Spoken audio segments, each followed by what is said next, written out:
I'm James and I'm here to talk to you about this, Too Like the Lightning by Ada Palmer. This was a really good book. I'm very happy.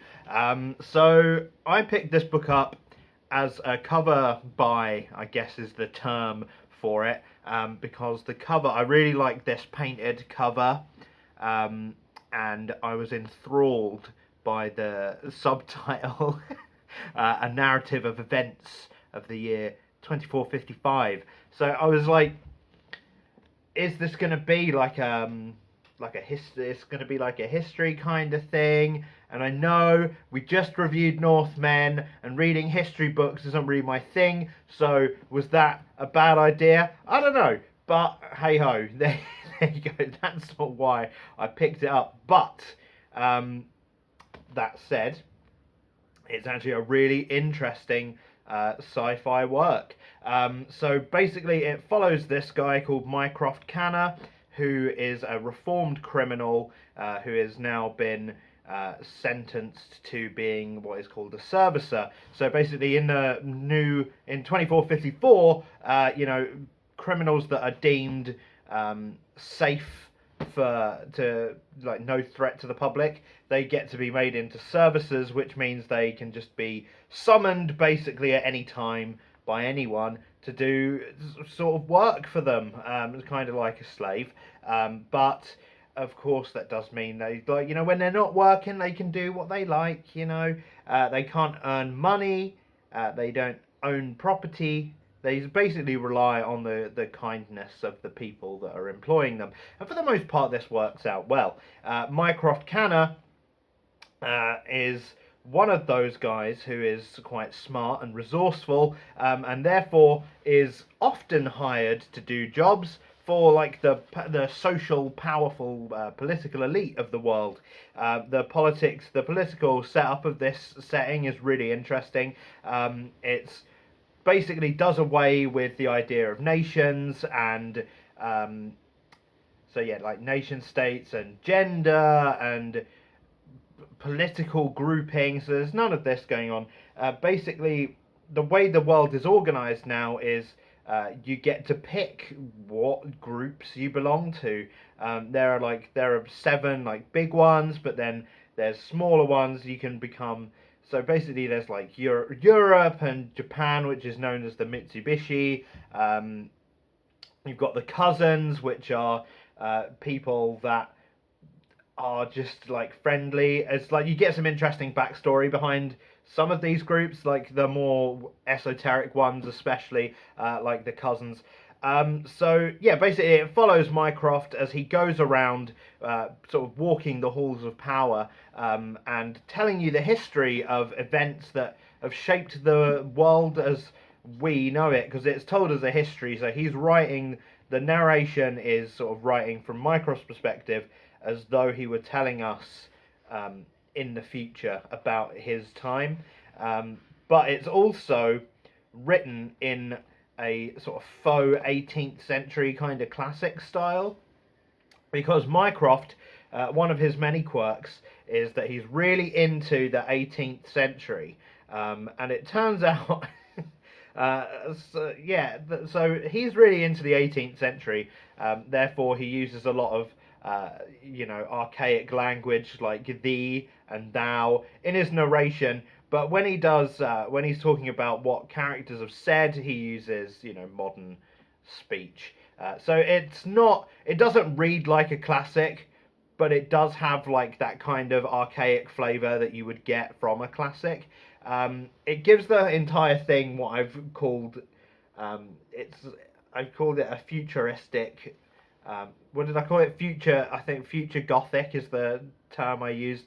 Like, it gives everything a very grand scale. Everything like the characters are kind of melodramatic. It kind of has the vibes you would get from some of the like classic poets and stuff, without being too flowery and bogged down in it, so it doesn't slow the pacing down, which is great. It gave everything, is quite a unique style for the narration to take, especially for a sci-fi book, which are usually kind of all rather straightforward. it was really good. I really like that experimentation. The world building is really good.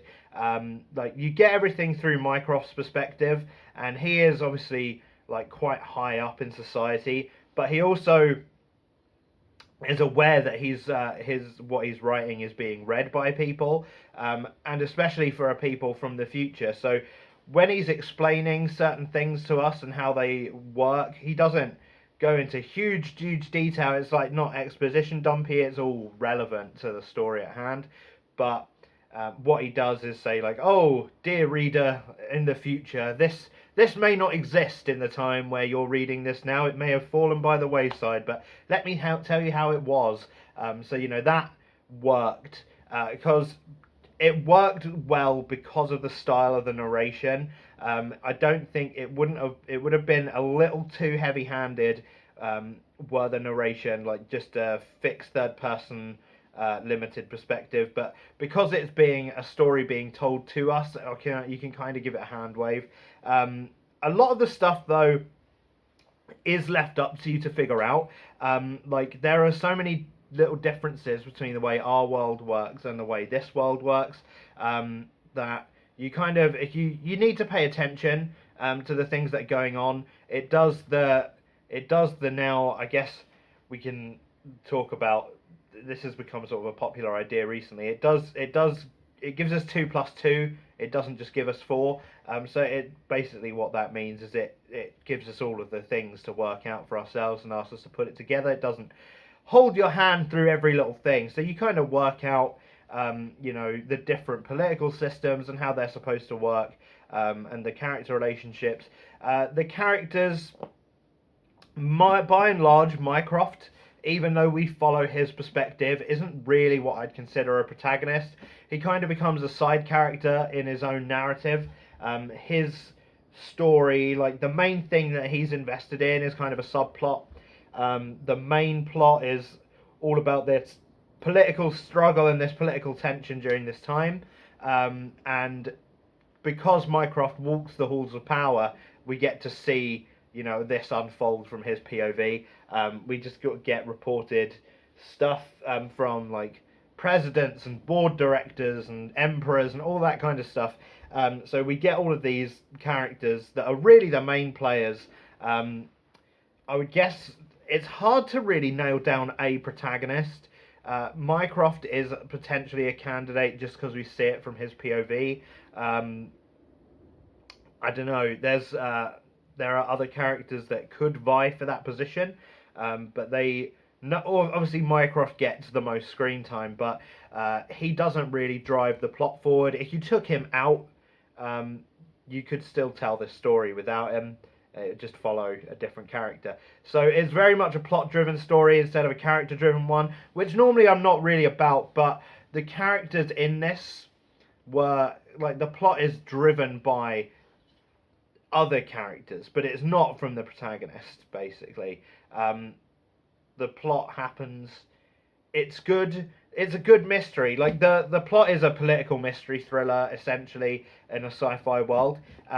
The mystery is really well done. It left me on tenterhooks because it leaves on a really good cliffhanger. Like, this is the kind of book where it was obvious that it was planned, at least as a duology from the start, because like the very last thing in the book is so ends the first half of Mycroft Canner's history.